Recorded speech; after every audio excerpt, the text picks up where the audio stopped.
Daar's 'n tipe stilte wat nie leeg is nie. Dis nie 'n stilte van afwesigheid nie, maar 'n ander soort stilte.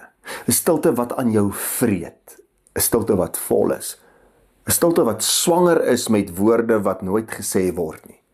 Dis 'n stilte vol vrae sonder antwoorde, vol verlange, vol gemis.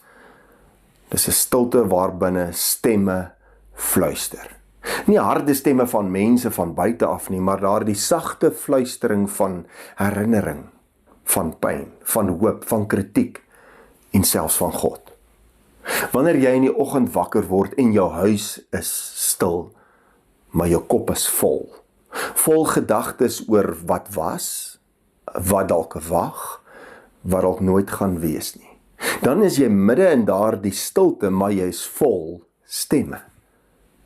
Dis dalk die stilte na 'n moeilike gesprek, of die stilte langs 'n graf, of die stilte voor jy 'n groot besluit moet maak. Dis daardie ongemaklike stil oomblikke waar alles binne in jou praat, maar niemand buite jou hoor iets nie. En tog, dis juist daar waar God dikwels met jou praat. Elia het dit beleef op die berg Horeb. Hy het God gesoek, staan daar in die aardbewing en die vuur, maar dan kom daar 'n fluistering en 'n sagte windstilte. En daar was God teenwoordig. 1 Konings 19 vers 12. In Hebreëus staan daar eintlik letterlik 'n stem van dun stilte. Ons wil baie keer God hoor in die spektakel, in wonderwerke, in antwoorde, in tekens. Maar dikwels praat hy in daardie ongemaklike stiltes van ons lewens. Nie met harde woorde nie, maar met 'n teenwoordigheid wat sag, maar seker is. En dis eintlik 'n paradoks. Stilte wat praat. Stilte wat stemme dra. Stilte wat sê, ek is hier. Ek het jou nie vergeet nie. Ek hoor jou al praat jy nie hardop nie.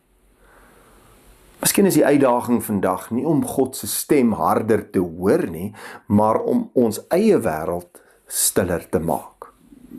Soms praat God nie bo die geraas uit nie, maar juist deur dit stil te maak. Hier's 'n paar vrae wat jy dalk kan oordink vandag. Wat sê die stilte vir jou op hierdie oomblik? Watter stemme dra jou in jou stiltes? Is dit stemme van skuld, vrees, verlange, hoop, kritiek? Watter stem van God het jy dalk al gehoor toe jy uiteindelik stil geword het?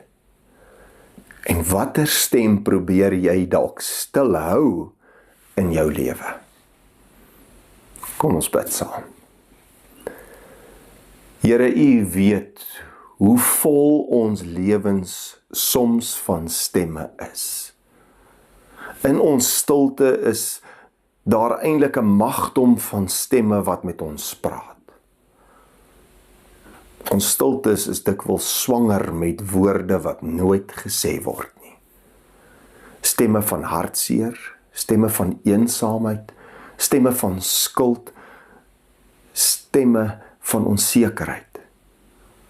Partykeer net stemme van alleenheid. Heer, wil U gee dat ons te midde van daardie stemme en daardie stilte van ons wat so vol is, ons U stilte kan hoor. 'n Gewyde stilte wat aan ons 'n rustigheid gee, 'n teenwoordigheid gee van U. Wil U gee dat ons in daardie stiltes met die stemme U teenwoordigheid sal ervaar. 'n Teenwoordigheid wat dit rustig maak in ons, teenwoordigheid wat vir ons wysheid gee. 'n Teenwoordigheid wat ons lei deur U Gees. Ons bid dit in Jesus se naam alleen. Amen. Dankie dat jy vandag weer ingeskakel het hier by die kerk aanlyn. Jy weet al, deel hierdie evangelie met ander.